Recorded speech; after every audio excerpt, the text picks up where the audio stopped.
Pour la prochaine heure, vous écoutez Samedi de lire avec Amélie Boivin-Enfield. Bonjour tout le monde, bienvenue à l'émission Samedi de lire et aujourd'hui, je reçois l'auteure Roselyne Brasset. Bonjour Roselyne, Bonjour. Comment ça va? Amélie, je suis tellement contente d'être là. Merci de m'avoir invitée. J'avais hâte de venir à ton émission. Ben moi aussi j'avais hâte parce que ça fait longtemps que je veux te recevoir parce que j'adore ta série Juliette. Mais avant de parler de Juliette, j'aimerais ça qu'on parle un peu de toi. Alors t'es née du côté d'Alma. Oui. T'es journaliste et recherchiste également. Oui, je suis née à Alma, au Lac-Saint-Jean. J'ai fait mes études à l'Université du Québec à Chicoutimi.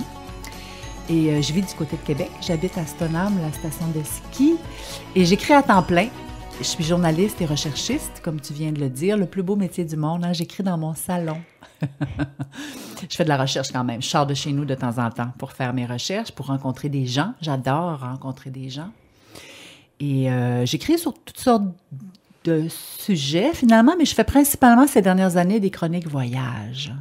Parce que t'adores voyager. Parce que j'adore voyager. Je voyage depuis l'âge de 17 ans. Toute ma vie, j'ai voulu faire le tour du monde, puis c'est long faire un tour du monde. Alors, je ne suis pas arrivée encore. Mais c'est ma passion, voyager. Les livres et les voyages, ce sont mes deux passions. Mais c'est venu de où, la passion du voyage? Tu veux vraiment le savoir? Ben oui. Mon père a fait la Deuxième Guerre mondiale, figure-toi. Et lorsque j'étais petite, mon père me racontait comment, avec ses compagnons d'armes, comment ils ont délivré la ville d'Amsterdam. Et comment, grâce à la Deuxième Guerre, finalement, il a traversé de l'Atlantique, il s'était rendu jusqu'à Londres. Il a vu Amsterdam. Il a vu ses premiers tableaux de maître, hein? Il a vu un Van Gogh la première fois, comment il s'est rendu jusqu'à Paris, comment il a visité l'Europe finalement. Et lorsque j'étais petite, il me racontait tout ça. Il me parlait de peinture beaucoup, il me parlait d'auteurs. Mon père a pas fait d'études universitaires, là. Il a fait l'équivalent d'un secondaire 2 ou quelque chose comme ça. C'est ce qu'on faisait à l'époque, là. Mais il adorait les livres. Il y avait beaucoup de livres à la maison. Et puis, ses goûts en littérature étaient assez diversifiés. Puis, il me parlait du monde, il me parlait de ce que j'allais voir quand j'allais être grande. Quand tu vas être grande, Lynn, toi, tu vas aller à Amsterdam. Et j'ai jamais oublié ça. J'ai toujours pensé, quand je vais être grande, moi aussi, j'irai à Amsterdam. C'était une de mes villes fétiches. Et tu es allée à quel âge à Amsterdam? Ah, la première fois, je devais avoir 19 ans. La première fois que je suis allée à Amsterdam, et je suis allée à plusieurs reprises. Et puis c'est drôle, c'est une histoire de famille, mais j'ai toujours voyagé avec mes enfants, mais mon fils est allé seul l'année dernière à Amsterdam. C'est un peu une des villes fétiches de notre famille, je dirais. C'est drôle, non? Est-ce que tu as voyagé avec ton père? Je suis venue à Montréal à plusieurs reprises. Je suis venue à Montréal avec mon père. C'est le plus long voyage que j'ai effectué avec lui. C'est de venir à Montréal. On venait au Musée des Beaux-Arts. On allait voir, il y a quelques Renoirs, tu sais, ici, au Musée des Beaux-Arts de Montréal. On venait voir les Renoirs de la collection du musée. Wow! Ensemble. Puis on allait manger un smoke meat chez Schwartz sur le boulevard Saint-Laurent. Et là, j'aimerais ça qu'on parle de Juliette, parce que Juliette, de ta série, adore voyager. Oui, Juliette adore voyager, ou enfin, elle adore voyager. Elle aime bien rencontrer des gens, elle se fait des amis dans chacun de ses voyages, mais comme elle voyage avec sa mère, elle n'est pas toujours, pas toujours très enthousiaste à l'idée de partir. Elle aimerait ça rester avec ses amis et profiter de ses vacances. Effectivement. Juliette a 13 ans, elle voyage avec sa mère. Sa mère est journaliste, globe-trotteur, drôle de coïncidence. Qui te ressemble pas mal. Un petit peu, hein? Un petit peu. Juliette ressemble un petit peu à ma fille. Et puis, c'est ça la Juliette de mon roman, qui déteste d'ailleurs son prénom parce qu'elle trouve que Juliette ressemble à des barbouillettes. Voyage avec sa mère, alors qu'elle aimerait peut-être voyager plutôt avec ses amis. Hein? À 13 ans, on entre dans l'adolescence. On a un peu envie d'indépendance. Et puis, au gré de leur voyage, à Juliette et à sa maman, il leur arrive plein d'aventures. Ils n'ont pas toujours les mêmes goûts parce que la mère de Juliette aimerait ça visiter les musées, les trucs un peu plus touristiques. Et Juliette aimerait ça, elle, profiter du magasinage. Des trucs qui intéressent un peu plus les jeunes. Là. Oui, c'est ça. Oui, puis aller voir, se laisser pousser par l'air du temps. Hein, juste se promener dans les rues, sur les trottoirs, regarder comment les gens vivent, alors que sa mère est fanatique de musées. Oui, elle s'intéresse à la peinture, elle s'intéresse. Puis il faut dire que la maman de Juliette est journaliste. Alors, elle a des articles à écrire. Hein, c'est sérieux, le voyage. On voyage pour vivre, pour écrire ensuite des articles, pour gagner sa vie. C'est ça. Et tantôt, tu le disais, tes enfants ont presque toujours voyagé avec toi. Oui. Ta fille Laurence qui t'a accompagnée dans plusieurs voyages. Oui, moi j'ai commencé à voyager à l'âge de 17 ans. C'est tard quand on pense qu'aujourd'hui, les enfants voyagent beaucoup avec leurs parents. Tu vois, moi je suis née en 1961. Dans les années 60, 50, 60, 70, quand un couple partait en voyage, en vacances ou en voyage, ils laissaient leurs enfants aux beaux-parents. Alors, le grand-maman, grand-papa ou ma tante, mon oncle, Edgar, ma tante Étiennette, gardaient les enfants. Puis les parents partaient en Floride 2 semaines ou à Paris ou enfin, quel que soit l'endroit où ils allaient, ils faisaient généralement garder les enfants. De nos jours, ça ne se fait plus. Les jeunes couples emmènent leurs enfants avec eux. De temps en temps, peut-être une petite semaine en amoureux, mais en général, les couples qui voyagent emmènent dorénavant leurs enfants. Moi, en tant que journaliste, j'ai écrit beaucoup de chroniques voyage et je pense que dans les années 80-90, j'ai été la première à faire des chroniques « Voyager avec vos enfants ». Amenez vos enfants, faites-les pas garder. Mais c'était peu courant, parce que moi, j'ai presque jamais voyagé avec mes parents quand j'étais jeune. Et c'était peu courant à cette époque-là. Et moi, tu sais, j'ai toujours voyagé avant l'arrivée de mes enfants. J'ai eu mes enfants sur le tard, comme on dit, dans la trentaine avancée. Puis il n'était pas question pour moi de ne pas les emmener. J'ai toujours pensé, je veux qu'ils voient ce que j'ai vu, je veux qu'ils voient aussi ce qu'il y a à voir. Je les ai toujours emmenés, puis j'ai eu l'idée de proposer des chroniques. Amenez vos enfants à Barcelone. J'ai un de mes premiers articles dans les années 90. C'était le Barcelone des enfants, figure-toi. Et à cette époque-là, très peu de gens partaient en famille à Barcelone. Maintenant, beaucoup plus.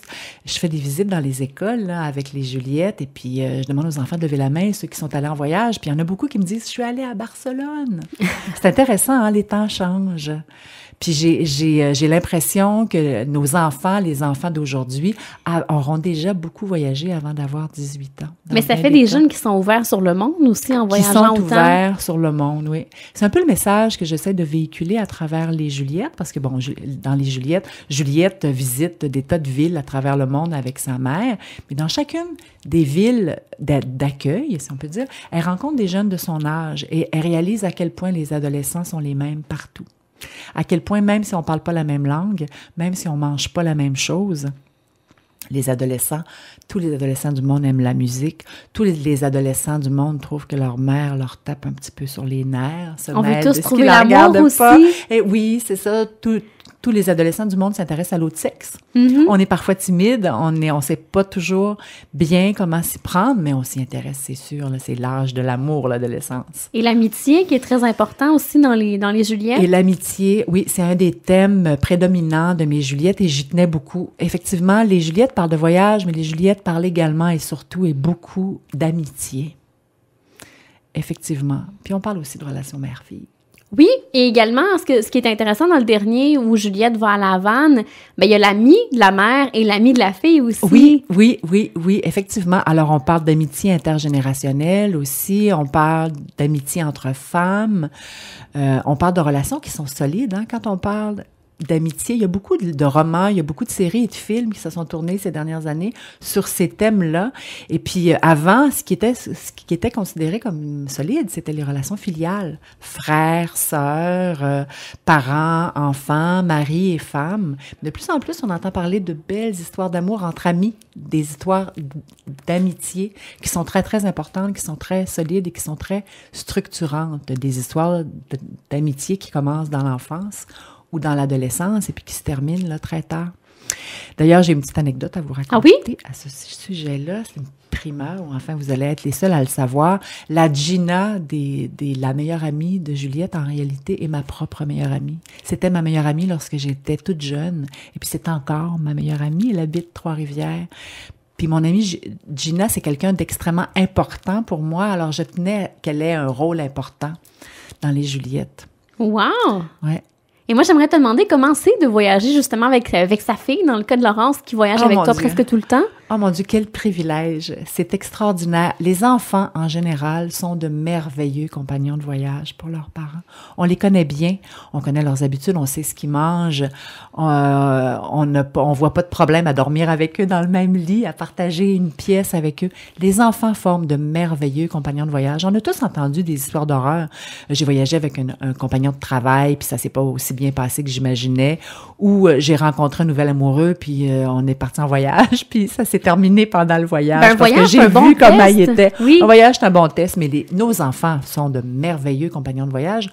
Obligatoirement, on les connaît, on se tolère, on fait plus que se tolérer, on s'apprécie, on s'aime. Alors, on trouve tout le temps un compromis quand on voyage avec nos enfants ou avec nos parents. Il y a tout le temps place à compromis. Et puis, on fait partie de la même famille. Alors, il n'y a pas de problème à l'heure des repas. On sait ce que les autres vont manger. Moi, je sais qu'il faut commander des spaghettis quand je voyage avec ma fille, par exemple. Là, elle commence à manger autre chose, mais pendant des années, on ne commandait que des spaghettis, quel que soit le pays où on allait. Mais les enfants ont tendance aussi à s'émerveiller de pas grand-chose. De pas grand-chose, oui. Puis, ils sont aptes à faire des compromis, hein, pour un peu qu'on s'en occupe un petit peu, puis qu'il y a quelque chose d'intéressant pour les enfants. Puis, ils sont toujours prêts à faire plaisir aussi. Il faut le dire, les enfants ont envie de faire plaisir à leurs parents. Alors oui, c'est très agréable de voyager avec ses enfants, ou en tout cas, voyager avec ma fille, c'est le paradis. J'adore ça, oui, c'est ça. Je m'inquiète un peu à l'idée que bientôt, elle voudra voyager sans moi. Ça, alors, c'est peut-être un peu inquiétant. Qu'est-ce que je ferais? J'aurais plus de compagne de voyage, c'est ça. Mon fils voyage seul déjà. Pour la maman, de laisser les enfants partir seuls? Ah, mon Dieu, moi, j'ai commencé à voyager très jeune. Et puis, à mon époque, dans les années 70, on voyageait sur le pouce, Amélie. Jamais je laisserais ma fille partir sur le pouce où que ce soit.